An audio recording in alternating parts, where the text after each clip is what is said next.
Item number SCP-Y-030. Object class Keter.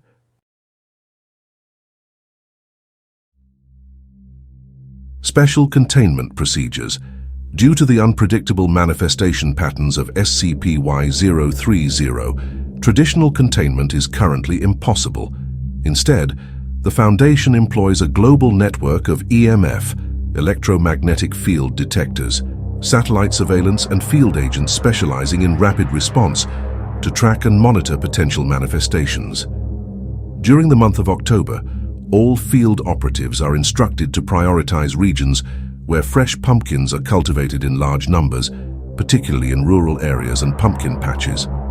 Foundation personnel are stationed covertly near known pumpkin patches in regions with a high likelihood of SCP-Y-030 manifestations, equipped with EMF sensors and rapid deployment tranquilization gear. Once SCP-Y-030 is detected, Foundation agents are to quarantine the area and evacuate civilians.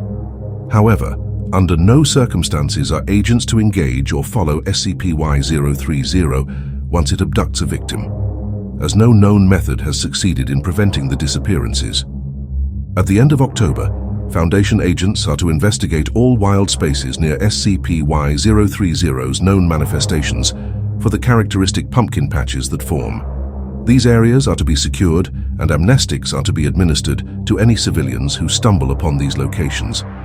Bodies found at these sites are to be transferred to Site Y1 for further study, and the surrounding land is to be acquired by Foundation front companies to prevent civilian access. Temporary research bases will be erected around these pumpkin patches to study the victims until expiration.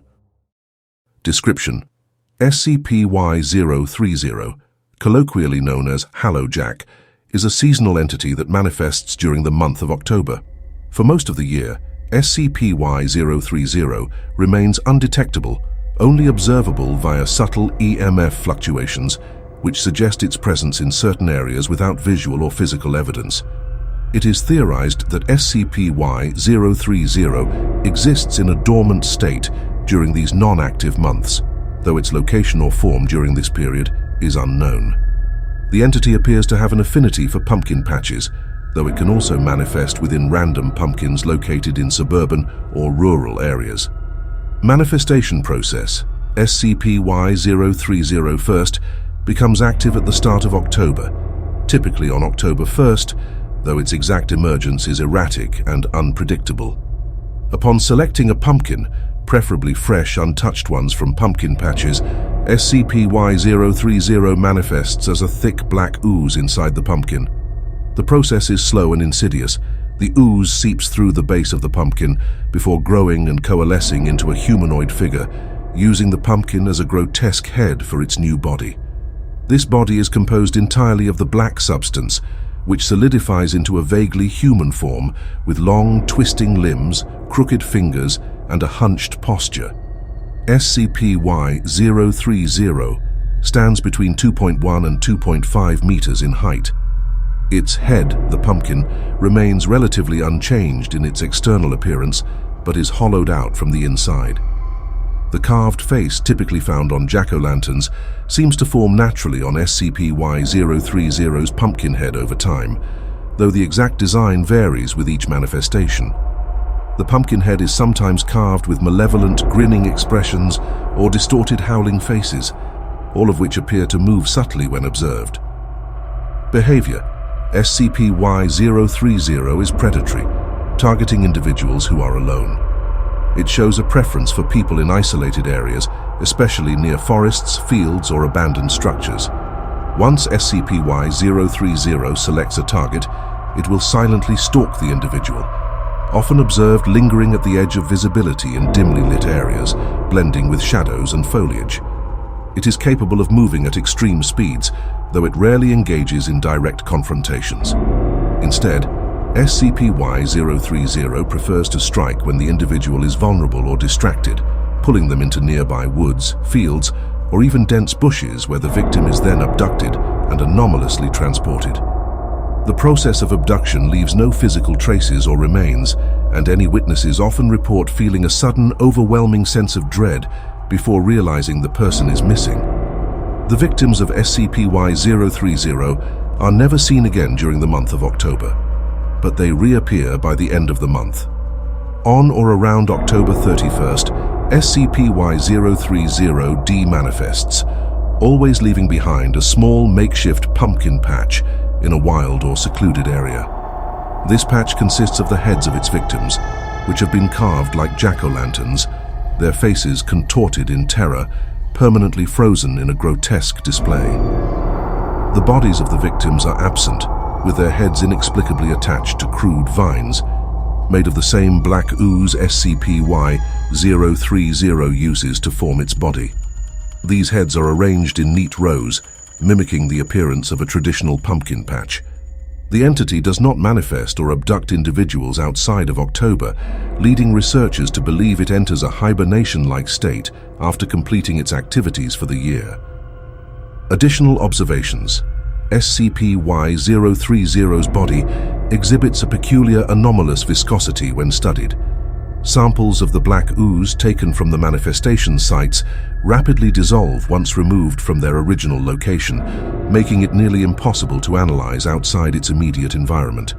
The carved heads left behind at the end of SCP-Y-030's active period show no signs of decomposition, despite the apparent organic material involved.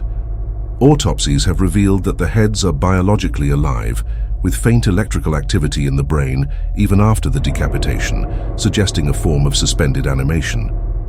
Individuals abducted by SCP-Y-030 appear to experience intense fear and confusion before their disappearance, as evidenced by facial expressions and posthumous neural scans.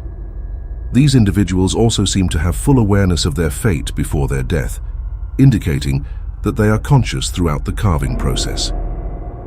Origins. SCP-Y-030's origins remain a mystery. Some researchers have speculated that its affinity for October, Halloween imagery, and pumpkins might be linked to an ancient pagan or folkloric entity.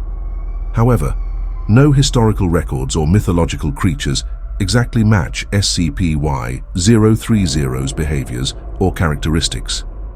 It is possible that SCP-Y-030 is a manifestation of collective cultural fears, born from a combination of modern and ancient fears surrounding the Halloween season. Addendum Y030A. Initial studies have determined that the anomalous black ooze that composes SCP-Y-030 is resistant to traditional containment measures. Attempts to trap or disrupt the formation of SCP-Y-030's body by sealing off pumpkin patches have been met with failure, as SCP-Y-030 either bypasses these measures or manifests in a completely different location. Research into alternative containment protocols is ongoing. Addendum Y030B. Dr. Katherine Mallerie conducted an experiment on the pumpkin patches left behind by SCP-Y030 after the October period, seeking to isolate the nature of the vines connecting the heads. Attempts to remove the heads from the patch result in an immediate and violent dissolution of the organic matter, with the heads turning to ash upon disconnection. SCP-Y-030 appears to have woven a binding anomalous force between its victims, linking them to the very essence of the location in which it left them. Incident Report Y03013. On October 14th, Foundation agents stationed in a rural town in Illinois reported EMF spikes near a local pumpkin patch. At 2342, the agents detected SCP-Y-030's manifestation and observed its form emerging from a particularly large pumpkin in the patch. Security footage showed SCP-Y-030 wandering the perimeter of the pumpkin patch for several minutes before disappearing into the nearby woods. The next morning, a local resident was reported missing after walking home alone from a late-night shift. Foundation agents attempted to track SCP-Y-030's movements, but found no signs of the resident or SCP-Y-030 after it had entered the woods. The area was quarantined, and a cover story was fabricated to explain the disappearance. On October 31st, the resident's head was found in a small makeshift pumpkin patch in the middle of the woods, carved into a distorted, crying expression. Incident Report Y030IND04. Date: 10/14. Location: Hendricks County, Indiana, USA. Involved personnel: Agent Jonathan Roach Ross, Foundation operative staged as civilian. MTF, Zeta 0, Bad Bunch, operative blind shot, Site-Y-1 Command Center surveillance team. Summary: on October 14, 2024, Agent Jonathan Ross was deployed as part of a staged civilian surveillance operation near a known SCP-Y-030 manifestation site, a rural pumpkin patch in Indiana. Agent Ross had been stationed in the area to monitor SCP-Y-030 activities during its active October phase.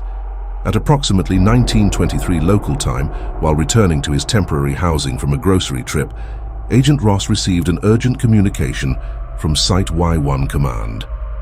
1923, Site-Y-1 satellite surveillance detected an anomalous electromagnetic field spike near Agent Ross's location. Upon investigation, surveillance teams identified SCP-Y-030 Hallow Jack emerging from the nearby pumpkin patch. The entity was observed partially obscured by the tree line, blending unnaturally with the shadows of the nearby woods.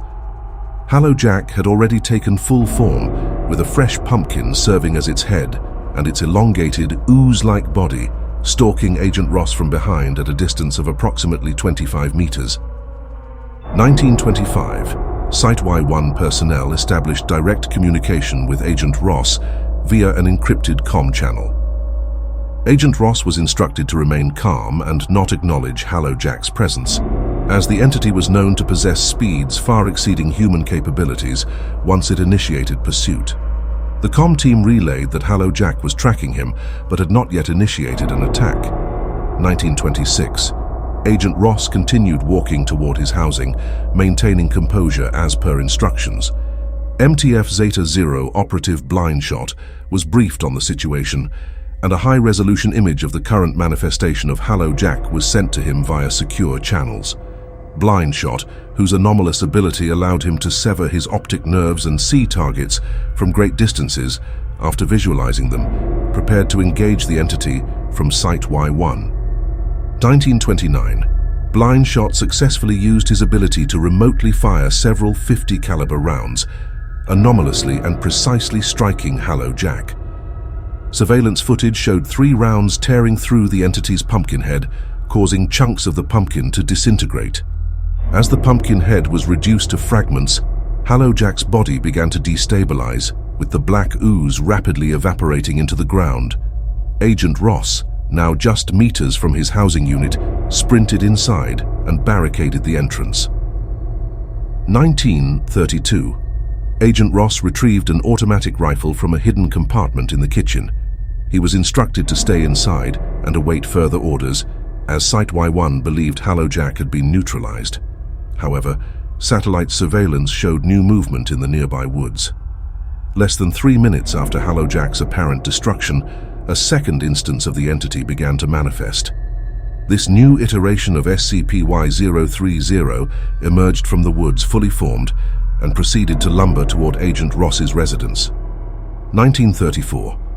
Agent Ross was informed of SCP-Y-030's reappearance, and he reported hearing his front door creak open, though no physical contact with the door had occurred. Hallow Jack entered the house, walking slowly toward the locked bathroom where Agent Ross had taken refuge. On comms, Agent Ross was urged to maintain composure, though his tone grew increasingly frantic as the bathroom door began to unlock and open on its own. 1936.